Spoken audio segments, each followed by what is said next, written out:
충남 지역 예방접종센터가 속속 문을 열고 있는 가운데 서산시가 8일 첫 운영에 들어갔습니다. 만 75세 이상 어르신들에게 화이자 백신을 접종하는데 단체 버스와 휠체어 등이 지원됐습니다. 예산군 의원 라선거구 재선거에서 국민의힘 홍원표 후보가 당선됐습니다. 홍 후보는 덕산을 제외한 고덕과 봉산, 신암 3개 지역에서 민주당 이흥엽 후보를 앞서며 득표율 41%를 기록했습니다. 지난달 충남에서 발생한 음주 교통사고가 전달보다 30% 넘게 증가한 것으로 파악됐습니다. 경찰은 내포신도시와 고속도로 진출입로 등 충남 전역에서 불시에 음주 단속을 진행할 방침입니다. 충청권 51개 공공기관이 올해 2,900명을 신규 채용합니다. 공공기관에 따라 의무 채용 비율을 최대 27%까지 적용해 충청권에서 학교를 나온 지역 인재를 채용할 방침입니다.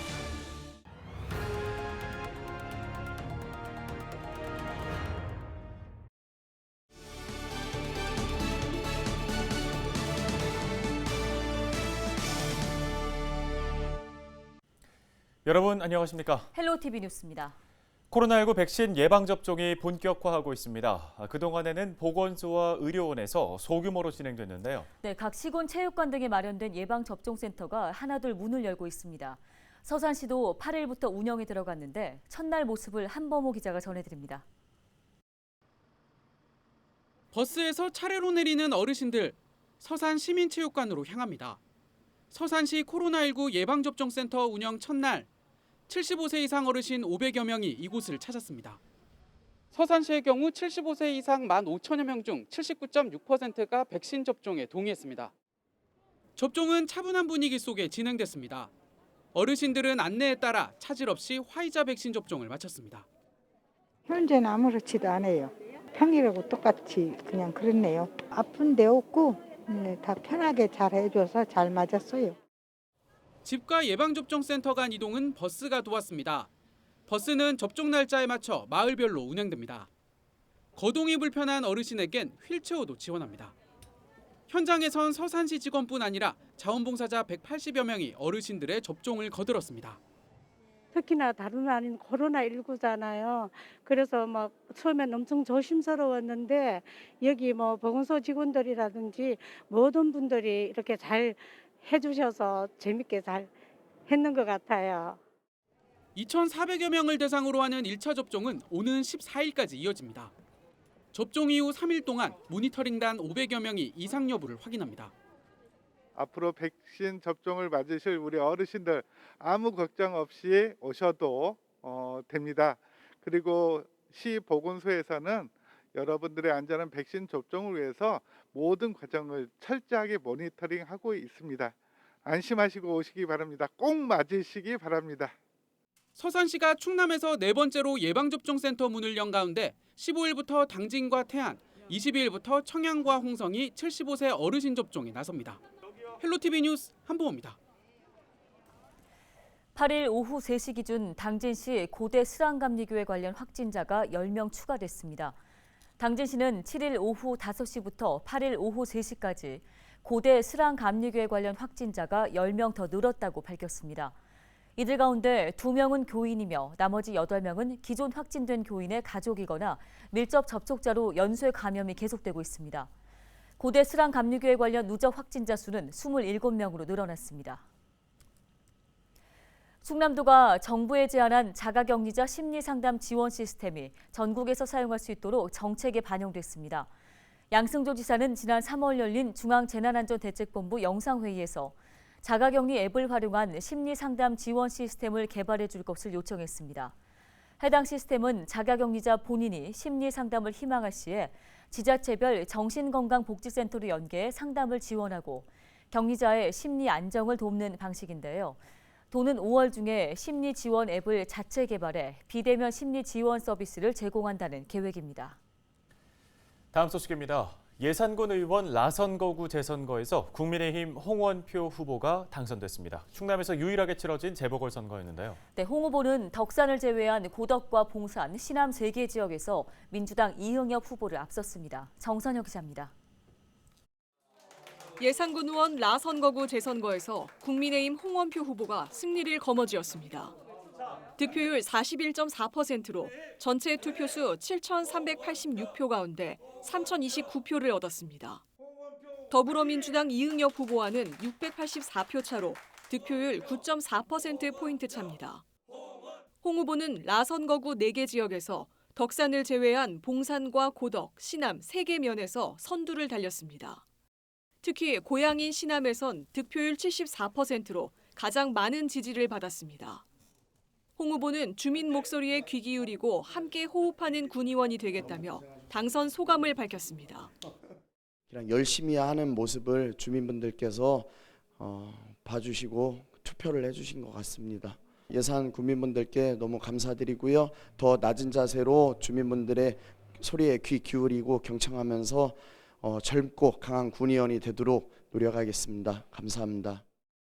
라선거구의 투표율은 전체 선거인 수 15,921명 가운데 7,368명의 투표에 참여해 46.3%를 기록했습니다. 지난 총선과 지방선거에서 60%대를 보인 예상군의 투표율과 비교하면 저조한 수준입니다. 신암 우체국장과 충남도당 청년위원회 출신으로 30대 젊은 패기를 내세웠던 홍원표 후보.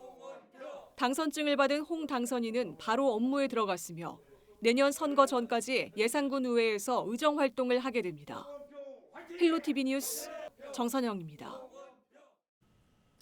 이런 가운데 더불어민주당 충남도당이 예산군의원 라선거구 재선거 패배에 대해서 유권자의 선택을 겸허히 받아들인다고 밝혔습니다. 민주당은 8일 논평을 내고 선거를 통해 확인한 유권자의 뜻을 헤아리고 정진하는 계기로 삼겠다고 강조했습니다. 이어 민주당은 유권자의 선택을 받지 못했지만 예산군과 충남도 발전을 위한 고민과 노력은 멈추지 않겠다고 전했습니다. 올해 충청권 공공기관이 기관별 의무 채용 비율을 적용해 지역 인재를 채용합니다. 충청권 51개 공공기관의 올해 신규 채용 인원은 한국철도공사 1,400여 명을 비롯해 모두 2,900명입니다. 이 가운데 충남 3개 기관이 258명을 뽑고 대전은 2,200여 명, 세종은 200여 명을 뽑습니다. 공공기관별 지역 인재 의무 채용 비율은 18%에서 27%입니다. 지역 인재 의무 채용은 수도권에서 이전한 공공기관이 지역 학생들을 의무적으로 최대 30%까지 채용해야 하는 제도로 지역 인재 자격은 최종 학력상 충청권에서 학교를 졸업해야 얻을 수 있습니다. 지난 3월 충남에서 발생한 음주 교통사고가 전달보다 증가한 것으로 나타났습니다. 3월 도내 음주 교통사고는 241건으로 2월에 비해 31% 늘어났습니다. 1월부터 3월까지 금요일과 토요일에 발생한 음주 교통사고는 192건으로 전체 사고의 33%를 차지했는데요. 충남경찰은 내포 신도시를 비롯해 충남 전역에서 불시에 음주 단속을 진행한다는 방침입니다.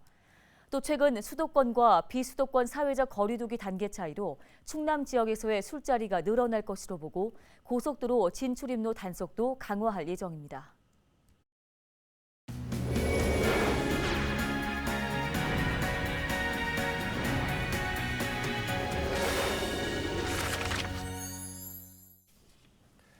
서산 대산공단 내에서 발생한 대기 오염 물질로 차량이 오염됐다며 주민들이 배상을 요구한 사건에 대해 업체가 배상하라는 결정이 나왔습니다. 네, 보도국 취재기자 연결해서 보다 자세한 소식 들어보겠습니다. 김단비 기자, 주민들이 요구한 피해 배상이 받아들여진 건가요? 네, 그렇습니다. 환경부 소속 중앙환경분쟁조정위원회는 사업장 오염물질로 인한 피해 개연성을 인정해 주민 14명에게 총 860여만 원을 배상하라고 결정했습니다.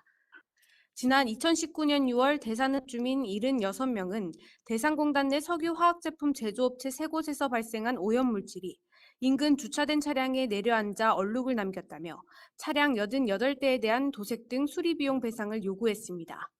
이들 사업장은 주민들의 차량이 얼룩진 지점으로부터 1에서 2km 이상 떨어져 있습니다. 네, 결과가 나오기까지 2년 가까운 시간이 흘렀는데요. 이 피해 원인이 된 물질을 확인하는데 좀 시간이 걸렸던 건가요?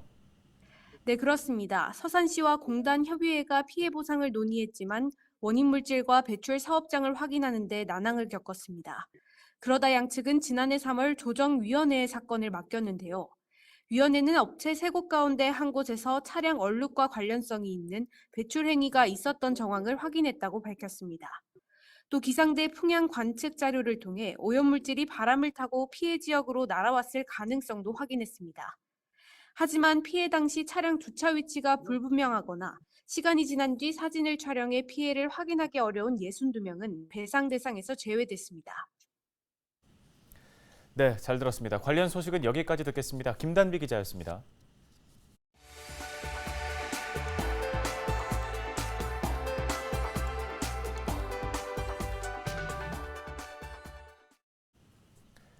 지난 2018년 12월 한국 서부발전 태안화력발전소에서 작업 중 숨진 고 김용균 노동자 추모 조형물이 오는 28일 태안화력발전소 정문 앞에 세워집니다.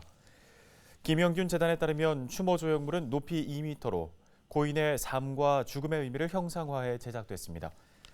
재단 관계자는 추모 조형물에는 노동자의 생명을 보호하는 것은 기업의 의무임을 전제하는 사회가 되길 바라는 마음이 담겨 있다고 설명했습니다. 김용균 재단과 한국서부발전은 지난해 11월 추모 조형물 건립 계획에 합의한 바 있습니다. 태안군이 오는 7월까지 15억 원을 들여 꽃지 해변을 명품 공원으로 조성합니다. 군은 올해 말 국도 77호선 대천항 안면도 구간 완전 개통에 대비해 꽃지 해변을 관광지로 개발한다고 밝혔습니다.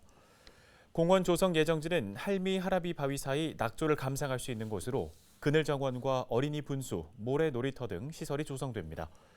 꽃지 해안공원 주차장과 해변을 잇는 계단식 도로는 야외 공연장으로 활용됩니다.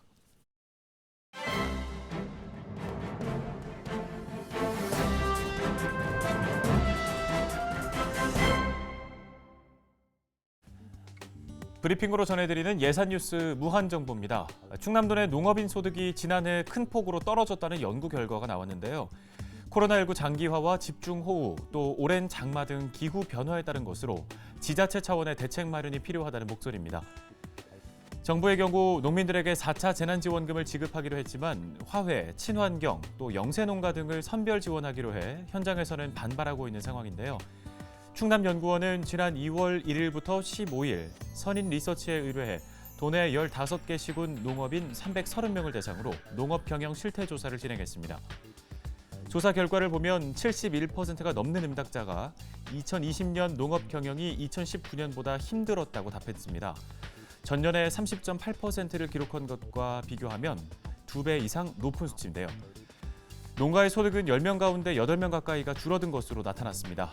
20% 이상 감소가 40.6%로 가장 많았고 10% 정도가 26.1%, 또 30% 이상이 10%를 기록했습니다. 20% 이상 감소 응답이 2019년 3.8%와 비교했을 때 13배가 넘게 대폭 증가한 건데요.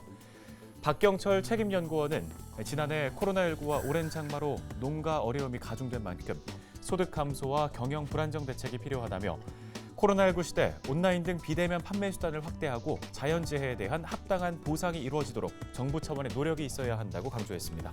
신문 브리핑이었습니다. 다음 소식입니다. 홍성군이 한국섬진흥원 유치 신청을 양보하고 보령시 유치에 협력하기로 했습니다. 홍성군은 한국섬진흥원 유치 관련 불필요한 내부 경쟁보다는 도내 유치가 우선이라며 보령시를 지원한다고 밝혔습니다.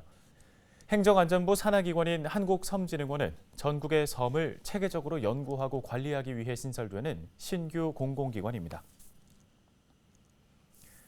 본격적인 영농철을 맞아 진드기 매개 감염병에 대한 주의가 요구됩니다. 충남도 농업기술원은 참진드기에 의한 중증 열성 혈소판 감소 증후군 감염 예방 수칙 준수를 당부했습니다. 질병관리청에 따르면 진드기 매개 감염병 환자는 최근 5년간 1,100여 명이 발생했고 치명률은 16%가 넘습니다. 감염 예방을 위해서는 농작 없이 모자와 장갑, 장화 등을 착용하고 목수건과 토시 등으로 피부 노출을 완전히 차단해야 합니다. 또 풀밭에 직접 앉지 말고 기피제를 뿌려 차단하며 귀가 즉시 옷을 세탁하고 샤워를 해야 합니다. 예산군이 예당호 출렁다리와 느린 호숫길 등 낚시 통제 구역을 이달 집중 단속합니다. 예당호 출렁다리와 느린 호숫길 5.4km 전 구간에서 낚시 행위가 전면 금지되는데요. 대신 예당호 낚시 통제구역 외의 지역은 예당 내수면 어업계에서 관리하는 어업 허가 지역으로 낚시 행위가 가능합니다.